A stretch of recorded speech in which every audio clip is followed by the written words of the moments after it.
It's 6 p.m. You just got back home and you've got a task that have been lingering in your mind, waiting to be checked off your list. It could be a project for work or school, house chores that can't be ignored any longer, or maybe it's about spending quality time with your loved ones. The intentions are there, but so is the overwhelming sensation of having too much on your plate. You realize that you have a deadline due date tomorrow. You sit down, they're in mind to start, but then distractions begin. A quick glance at your phone turns into a deep dive through social media, a video binge on YouTube, or maybe just staring into space, lost in thoughts. Before you know it, time has slipped away. You find yourself cooking a meal, taking an unplanned nap, getting lost in small, less important tasks. Anything but the main thing you intended to do. This is the cycle of procrastination, and it's not just about being lazy. When you're feeling like lazy, you're more likely to just lounge around instead of filling your time with less important activities. But why do we procrastinate even when it feels bad? And more importantly, how can we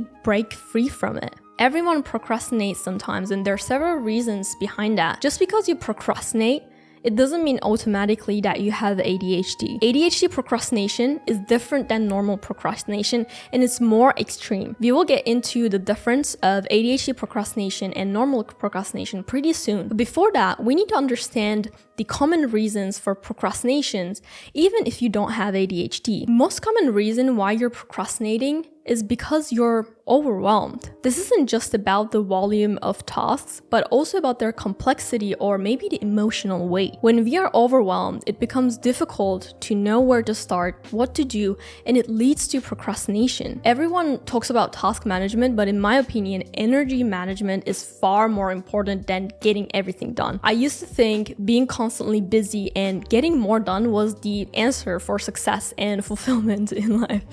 But I completely disagree now. We don't get satisfied when we finish everything on our to-do list. We get satisfied when we work on what truly matters. How can we make sure that we focus on what truly matters? I use a method called Daily Highlight and Eisenhower Matrix. Every day when I wake up, I open my Notion template, Kaizen system, and I set my daily highlight. Even if I procrastinate the whole day, I make sure to get my daily highlight done. And when I set my daily highlight, I'm more intentional and also focused with my time, and I might have a shitty day, but if I get my daily highlight done, I usually feel satisfied and fulfilled for the day. There are 3 ways to pick your daily highlight. Urgency. What's the most pressing thing I have to do today? If you have something that absolutely must be accomplished today, make it your highlight. 2, satisfaction. At the end of the day, which highlight will bring me most satisfaction? Maybe you have a particular thing you wanted to try out for a long time. Picking a daily highlight for satisfaction helped me break the someday cycle. When I reflect on today, what will bring me the most joy? Not every hour has to be optimized. At the end of the day, our goal is just to be happy. It can be anything like reading a book at a cafe, hanging out with a friend, or maybe just going for a silent walk. Some days, my daily highlight is based on urgency,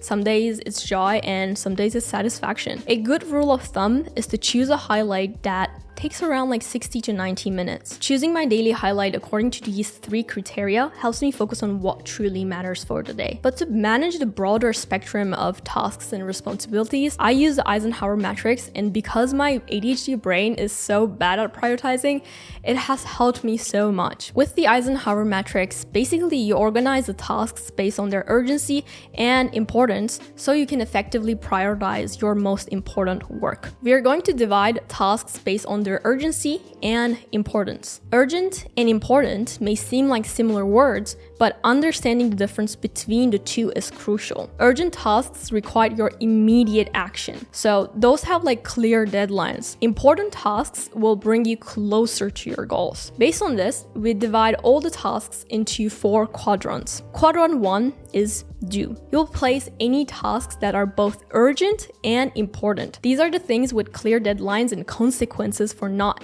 taking immediate action. So let's say finishing a last minute deadline is assigned to you, or let's say your sink spring leaks and your whole kitchen flew into water. So this is quadrant 1. Quadrant 1 tasks are inevitable. There should be no question about which tasks fall into this quadrant because these are the tasks that are at the front of your mind and are likely stressing you the most. Spending too much time on quadrant 1 task leads to stress, burnout, and the sense that your day is out of your control. I found myself yesterday crying in a shower for literally no reason. That's why we make time for the quadrant 2 schedule. Not urgent, but important tasks are the activities that help you achieve long-term goals. These might not have a deadline, so it's easy to put them off in favor of more urgent tasks. For example, exercising, socializing, learning a new skill, or maybe a hobby, or maybe more traveling. You'll tackle these tasks right after you tackle the tasks in quadrant 1. This is the sweet spot of personal time management, and this is kind of like a spot where you're focused on problems, but also on opportunities and also on growth. That's why every single week on Sunday, I try to do my weekly reflection using my Kaizen system because it automatically tells you based on the task inputs you've done during the week, how much time you've spent on each quadrant and what to do. The next quadrant is delegate, where you will put any tasks that are urgent but not important. These are the things that needs to be done but don't require your specific skills or affect your long-term goals, like getting the groceries or cleaning your house, like booking flights. If you have the choice, invest money on delegating to buy time so that you can focus more on quadrant 2. If you can't delegate these tasks, try to keep them from taking over your day. Save quadrant 3 tasks for times when you are low on energy rather than putting them first in the morning. So do them at the end of the day and don't spend your most precious time here. Try to batch them all together and have just like a sprint of time where you do these quadrant 3. Once you've gone through your to-do list and added to the first 3 quadrants, you will notice that some tasks are left over. The tasks left over are the tasks that weren't urgent or important. Place these remaining items onto your to-do list in the 4th quadrant, which is delete. These unimportant, non-urgent distractions are simply getting in the way of you accomplishing your goals. When you're planning your tasks with the Kaizen system that my team and I built from scratch specifically for my ADHD brain so that I won't lose my mind and function properly, you can easily add tasks on the go and categorize it according to the quadrant. You have a feature that syncs all the tasks and shows automatically how much time you spend in each quadrant, and based on that, it will give feedback what to do for the next week. If you're interested into my Kaizen system, check the link in the description below. Before talking about the difference between ADHD and procrastination, let's have a good understanding of what ADHD is. ADHD is a term that describes a way of being in the world. It's neither entirely a disorder nor entirely an asset. It's an array of traits specific to a unique kind of mind. ADHD is a curse and a gift at the same time. ADHD brains are built to jump from idea to idea, hobby to hobby, sensation to sensation. We can't do nothing. I sometimes have a hard time when shutting my brain off when it's time to sleep because ideas never stop in my brain. All these video ideas, thumbnail ideas, the things that I want to do never stops. And people with ADHD often embody contradictions. We might struggle with focus, but then suddenly lock into a state of hyperfocus. One moment, I'm pouring hot water for coffee, and next, I've accidentally spilled it on my hand and burned it a couple of weeks ago. Some common signs of ADHD are here. There's so many silly things that we do because of ADHD. We get anxious from calendars, and we are late to meetings because we got zoned out while standing outside of the conference room, or we go down rabbit holes on the internet instead of doing our work, and we have time blindness. We just don't have a sense of time. When we're doing something we enjoy, hour passes by and I don't even recognize that I got hungry. You don't have to be hyperactive to have ADHD. Hyperactivity is usually seen in males and kids. ADHD in females, especially in female adults, is quite different. An important question to determine whether you have a normal procrastination or ADHD is to ask yourself, how long have you had these problems? If you think about how long you've been struggling to manage your time, to concentrate, and to control your impulses. For example, when I was trying to walk past through my school entrance, I literally hit my head to the wall because I didn't see it. Would you say it's been just weeks or months or more like years. Picture yourself as a child. Were you dealing with any of the same problems then? Do you remember also having trouble sitting in school, completing your homework, or maybe finishing a hobby project, following the rules on a playing field, making and keeping friends in your neighborhood? According to the book, Taking Charge of Adult ADHD, having sudden short-term symptoms usually mean it's not ADHD. Not having any ADHD symptoms as a child or as a teen probably does mean you don't have ADHD. ADHD-like symptoms that arouse only in adulthood or that haven't been going for a very long time are probably being caused by something else like extreme stress or maybe other mental issues. In many clinical studies, 98% of the patient's symptoms started before the age 16. It's also important to remember that normal procrastination oftentimes don't include the things that we enjoy. I got diagnosed with ADHD and sometimes I even procrastinate eating or just going to the toilet. I'm super hungry and the food is in front of me and I stare at it and I don't eat it. I procrastinate. Why? I don't know.